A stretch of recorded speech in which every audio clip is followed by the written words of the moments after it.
للأسف أنا حقيقة اختلط علي الأمر كثيرا عندما قرأت بيان الهيئة العربية الوطنية.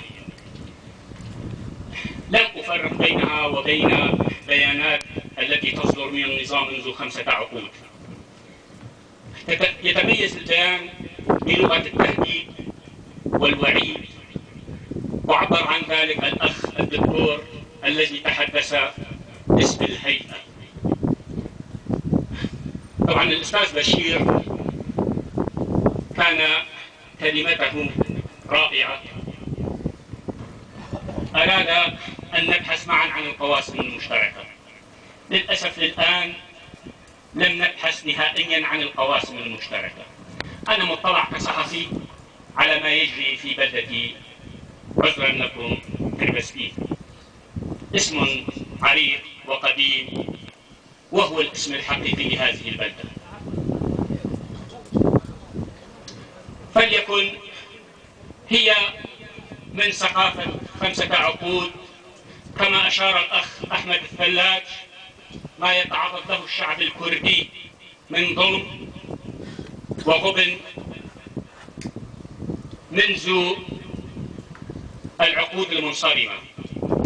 يجب علينا أن نبحث عن العوامل المشتركة.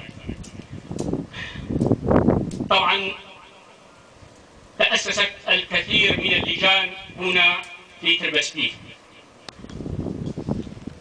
منها الاجتماعية ومنها السياسية ومنها الثقافية ومنها التنسيقيات الشبابية سواء كانت عربية أو كردية.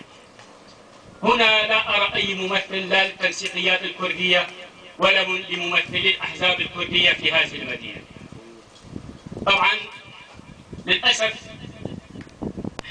لم يجري الحديث عن سبب هذا الغياب، فقط أرى ممثلي طرف وحيد. طبعا أتى هذا الغياب برأيي كصحفي وكمراقب نتيجة الأقصاء. تأسست الكثير من اللجان المشتركة بين الأخوة العرب والكرد.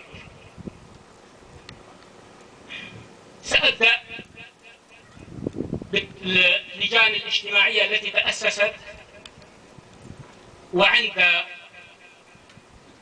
حدوث أي إشكالية كان يتم غياب الكرد عنها أو إقصائهم. طبعا باللهجة العامية يقول إيش ما علاقة بها.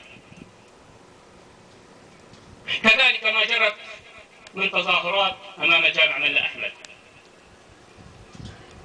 رفض الأخوة العرب السير في التظاهرة أو السير مع المظاهرة بوجود العلم الكردي. للآن لا نقبل اللون الكردي. للآن أتى في بداية الآية الكريمة التي أتلاها الأستاذ المحامي يوسف التربة: وخلقناكم شعوبا وقبائل. للآن لا نعترف لا بالآيات القرآنية ولا نعترف بالمواثيق والعهود الدولية بحق الشعوب ولا نعترف بشيء. علينا أن نقر كما تحدث الأخ أستاذي الكريم أحمد الثلاج: الجزيرة يوجد فيها الكردي والعربي والسرياني وكل الطوائف سواء دينية أو قومية. يجب أن نتحاور، يجب أن نبحث عن القواسم المشتركة، لا أن نهدد، لا أن نقطع الأيادي. هذه ليست لغة الحوار للأسف. طبعا أنا لست ممثلا عن أي طرف سياسي أو عن أي هيئة، بل أترأس الآن الاتحاد الصحفيين الكرد في سوريا.